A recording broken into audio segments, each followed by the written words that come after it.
This is problem number 7 from the Chapter 9 closure problems. Solve each quadratic equation using the specified method. So the first one is the quadratic formula. 3x squared plus 4x minus 7 equals 0. So the first thing we want to do is check that it is equal to 0. Everything's on one side, and in this case it is. So we can go ahead and find a, b, and c. So my a is how many x squareds there are. That's just 3. The b is how many x's, which is 4. And the c is how many units, which is negative 7. From here I can just plug it into my equation. So x equals negative b, so negative 4, plus or minus the square root b squared, so 4 squared minus 4 times a, which is 3, times c, negative 7, all over 2a, so 2 times 3. So I'm going to start to simplify this. What I'm going to do is I'm going to plug in this part under the radical just into my calculator. So I'm going to start with negative 4 plus or minus the square root. So in my calculator I'm going to type in 4 squared minus 4 parentheses 3 parentheses negative 7, and I get 100, all over 2 times 3 is 6. Well, we know the square root of 100 is 10, so I can say negative 4 plus or minus 10 over 6, and this is where I can split it into 2, so I'm going to do the plus one time and the minus one time. Negative 4 plus 10 over 6, and negative 4 minus 10 over 6. So negative 4 plus 10 is 6. So I have 6 over 6, which reduces to 1. Negative 4 minus 10 is negative 14 over 6. And if I divide both those by 2, I get negative 7 over 3. So those are my two answers for A. Moving on to B. It says solve it by factoring. So this is a generic rectangle and diamond. I have x squared minus 3x minus 18 equals 0.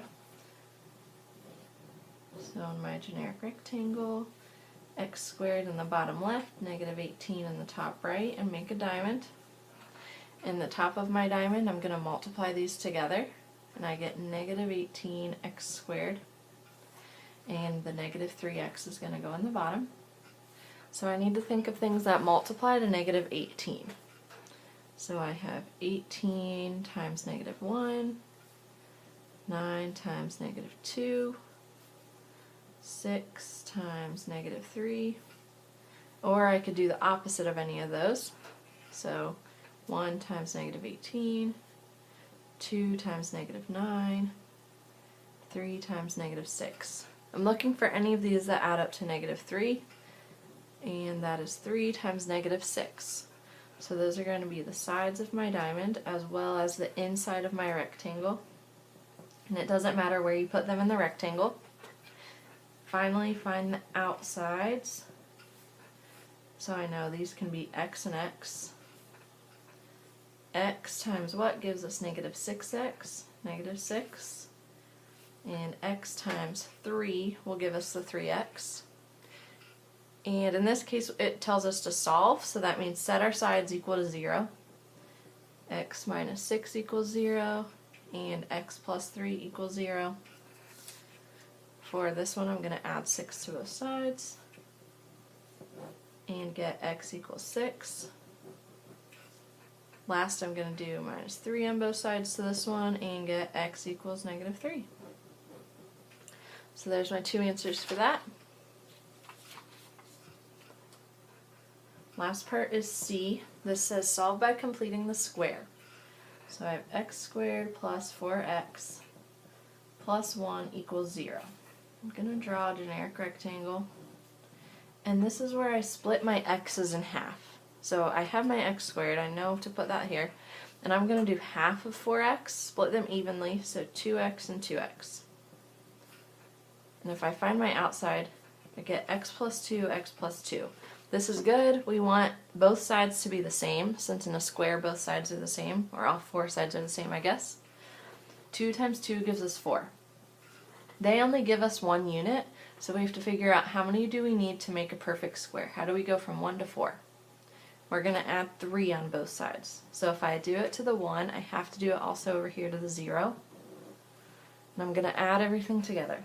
X squared plus 4x, that doesn't change, but now I have plus 4, which is also what I have up here on the inside to complete my square, but it's equal to 3.